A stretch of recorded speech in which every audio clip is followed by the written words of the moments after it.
The girl witnessed her mother being killed by a hitman, but she remained unusually calm. The hitman didn't stop there. He then killed her father, yet the girl showed no fear until the hitman sat down in front of her. In fact, the girl had already prepared. When the hitman let his guard down, she pulled a dagger from under the table and nailed his hand to the desk, then rushed to the bathroom and escaped through the window. She hid beneath the platform so the bullets couldn't reach her. Then the girl put a chip in her mouth. This was exactly what the hitman wanted. She leaped from the wall into a car with the hitman in hot pursuit, so she directly dove into the sewer as the enemy fired wildly at the sewer entrance. They would never imagine what price they would pay for letting this girl escape. The escaped Catalia arrived in Chicago and found her uncle there. In that moment, she finally broke down and cried. The next day at dinner, her uncle asked what she wanted to be when she grew up. She replied, a hitman. One day, she would avenge her parents. 15 years later, 2 police officers were eating in their car when suddenly a sedan crashed into them. A drunk and glamorous woman stepped out. She was pinned down by the police, and a necklace around her neck was revealed. She was the little girl from years ago, Catalia. The police took Catalia to jail, which was exactly what she wanted. She planned to assassinate a prisoner that night. At night, Catalia put on a black ops suit, skillfully picked the jail cell lock with a hairpin, pushed aside the wall-mounted monitor,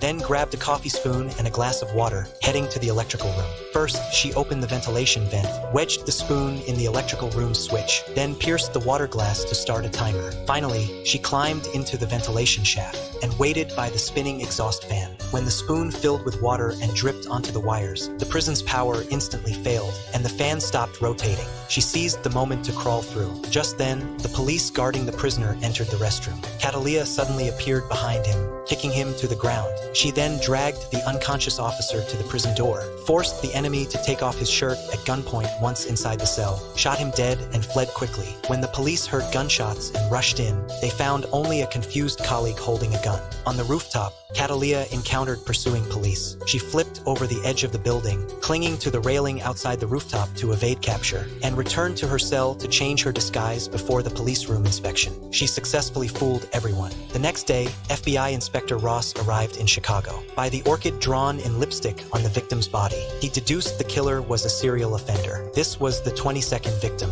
It seemed the killer was trying to make the outside world understand something through this pattern. This is a test only for geniuses. You need to cross this room, but without stepping on the black and white squares on the floor. There are only a few yellow squares on the floor, but they are far apart from each other. The first girl just took a look and said no one could do it. As expected, she was eliminated. Next came the second girl. She threw a rope, fixed it to the opposite door, and crossed the room along the rope. The third boy was very strong. With a light jump, he quickly crossed the room. As for the fourth boy, he exploited a loophole in the problem by resting his elbows and knees on the ground and inching forward bit by bit. At this point, only one boy remained. He just looked at the room and walked straight through. Amazingly, he also passed the test. Everyone else was stunned. The boy said the problem was no stepping on squares, but the squares on the floor weren't equal in length and width, so they were rectangles, not squares. The examiner was very satisfied and took them to the next round of testing. In this round, they had to navigate a maze within 5 minutes, then climb stairs to ring a bell upstairs. But only the first 3 people to ring the bell would be accepted. With the sound of the bell,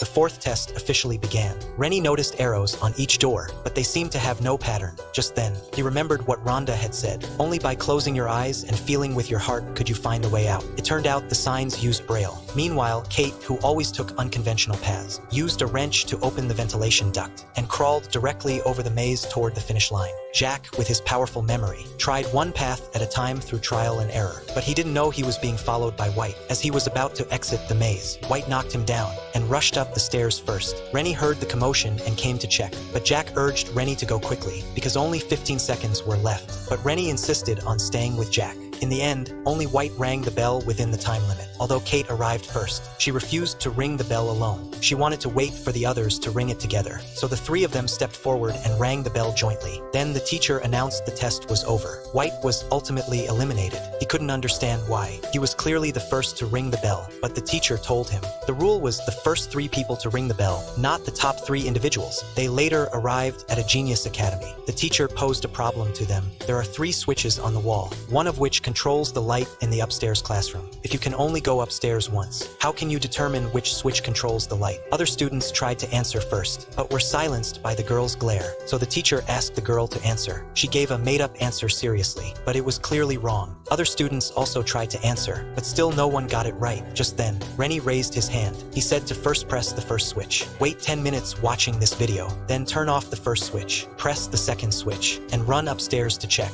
If the light was on, it meant the second switch was correct. If the light was off, touch the bulb with your fingers. If the bulb was hot, it had been powered on before, so the first switch was correct. If the bulb was cold, the third switch was correct. The teacher was immediately impressed by Rennie, but Kate gave an even simpler answer. The teacher noticed the student's drawing was incomplete and walked over to ask him to finish it, but the student said his drawing was already complete. The teacher was deeply confused, so she asked the student to draw a clock. The student thought it was simple and quickly finished the task, but the clock was also missing half of its face. Realizing the seriousness of the problem, the teacher suggested he see a doctor, but the student dismissed the advice. When he showed his drawings to classmates, they mocked him, saying he was imitating the incomplete beauty of Venus de Milo. Eventually, the student realized something was wrong and went to the hospital with his brother's support. After hearing his symptoms, the doctor asked him to draw a house on paper. No matter how hard he tried, the house remained incomplete. A CT scan revealed a blood clot in the student's brain, which was pressing on his optic nerve and affecting his perception. He instantly felt his life was over because the art entrance exam was tomorrow. Just then, his twin brother came up with an idea. He would take the art exam in his place. The next day in the exam room, the student quickly finished his own creation, then clutched his stomach and told the teacher he needed to use the restroom due to a stomachache. Unexpectedly, the teacher said she had to go with him, since examinees couldn't be out of sight during the exam. He had no choice but to take the teacher to the restroom. Thankfully, she didn't enter. In the restroom cubicle, he found his brother, and they quickly swapped clothes. But when his brother came out, he turned the wrong way, yet the teacher didn't suspect anything. The brother then began supplementing the unfinished artwork. With his brother's help, he passed the exam smoothly. But after the exam, his brother was spotted by a classmate. He hurriedly called out to the woman, who asked if he had a brother. He frantically denied it, insisting he was an only child. But the woman wasn't convinced, and finally discovered the truth. The mom deliberately made prank lunchboxes for her daughter every day, hoping to embarrass her in front of her classmates, because her daughter, now a teenager, always wore a sullen face at home and never communicated with her. That day, when the girl opened her lunchbox, an adorable bento attracted a crowd of classmates, instantly shattering her cool girl image. After school, the girl stormed angrily toward her mom, but the mom was overjoyed. It was the first time in 3 years her daughter had spoken to her voluntarily. However, after 3 months of crafting unique bentos every day, the mom finally ran out of ideas. That morning, she still woke up early, but even as the sun rose, she couldn't figure out what to make. By the time her daughter was about to leave, she could only hurriedly stuff 2 rice balls into the lunchbox. Witnessing this, her daughter flashed a smug grin right in front of her. Just as the mom was struggling with her creative block, her eldest daughter happened to visit. So she told her eldest about the situation, and the eldest came up with a clever idea, writing messages on the bentos. It turned out her daughter never washed dishes at home, and now her classmates and teachers all knew about this bad habit. Things unfolded exactly as the eldest daughter had hoped. The message bento had an immediate effect. That very night, her younger daughter, for the first time ever, washed the dishes after dinner. Though the message bento had a small impact, her attitude remained hostile. She still never spoke to her mom willingly.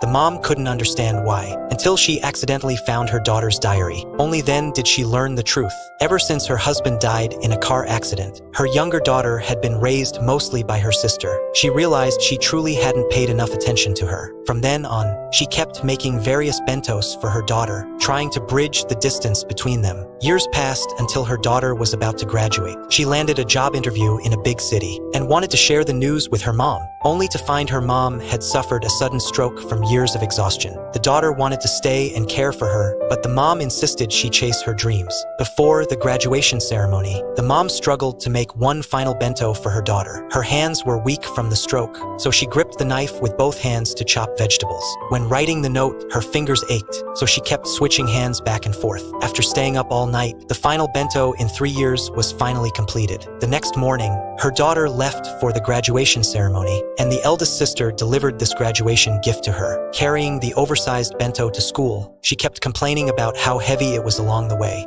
After the graduation ceremony, many classmates gathered around her in the classroom. Embarrassed, she opened the bento box. The first layer contained well-balanced side dishes, drawing gasps and cheers from her classmates. But when she opened the second layer, everyone fell silent, because inside was a commendation letter made of food ingredients. To my beloved daughter, I've made bentos you disliked for 3 years, and you endured eating them for 3 years. Such perseverance deserves recognition. This commendation honors your patience. Tears of gratitude and guilt finally streamed down the girl's face. The boy wanted to eat his father's yogurt, but his father snatched it away abruptly, warning him fiercely never to touch food he had eaten. The boy didn't know his father had a terminal illness. He only had 3 months left to live, but his son was just 3 years old. So John began seeking an adoptive family for his son. A wealthy couple contacted him. They couldn't have children due to an accident, and hoped John would entrust the boy to them. Just then, the boy took interest in a doll on the table. The man quickly handed it to him, and these thoughtful gestures impressed John. But as they were leaving, the woman gave her husband a look, and he immediately took back the doll, saying the boy could play with it when he moved in. John realized the couple's kindness masked indifference and stinginess. Next, he visited a second family who had adopted many children. They promised the boy would be their last, but seeing his son cower and tremble, John feared he'd be bullied and refused them decisively.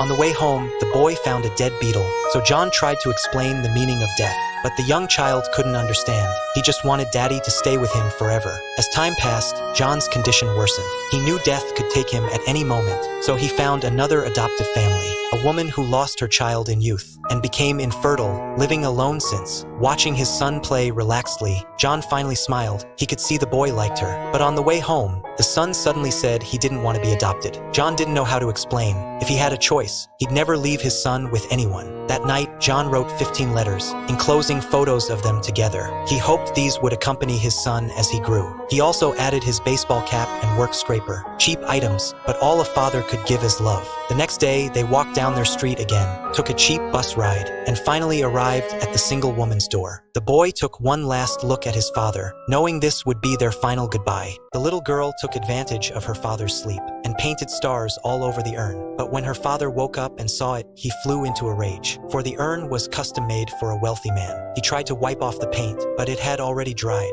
He called the wealthy man to request a delivery extension, yet the man insisted on immediate delivery. Desperate, the father decided to cover the urn with a black cloth and send it. When the wealthy man asked to inspect the urn, the father hurriedly blocked him and apologized sincerely, promising to compensate for all losses. The wealthy man looked at him curiously. Reluctantly, the father lifted the black cloth, but the man immediately reached for the urn. The father braced for the man's anger, but instead he bowed in gratitude. It turned out the urn was made for his daughter, who adored painting so much that even her mother's hands were covered in her artworks. The mother approached the girl, tied up her hair neatly, as if bidding farewell to her daughter for the last time. The father also received a large sum of money from the wealthy man. To reward the girl, they prepared plenty of snacks. When the father saw the girl pick up a snack from the ground and eat it, he told her not to eat food that had fallen. Then he unscrewed a box and handed candies to her, but suddenly realized something was wrong. They weren't candies at all, but inedible toys. The father frantically pried open the girl's mouth, but it was too late. She had already swallowed the toy. He carried her rushing to the hospital. After a series of examinations, the doctor told them to observe if she could pass the toy naturally. So the three of them stood at the bathroom door with chopsticks, waiting for the girl to come out. As soon as she did, they dashed in, but to their dismay, the toy wasn't there. They searched for 3 days without success. When the girl came out of the bathroom again, they rushed in once more. Finally, after persistent searching, they found the toy.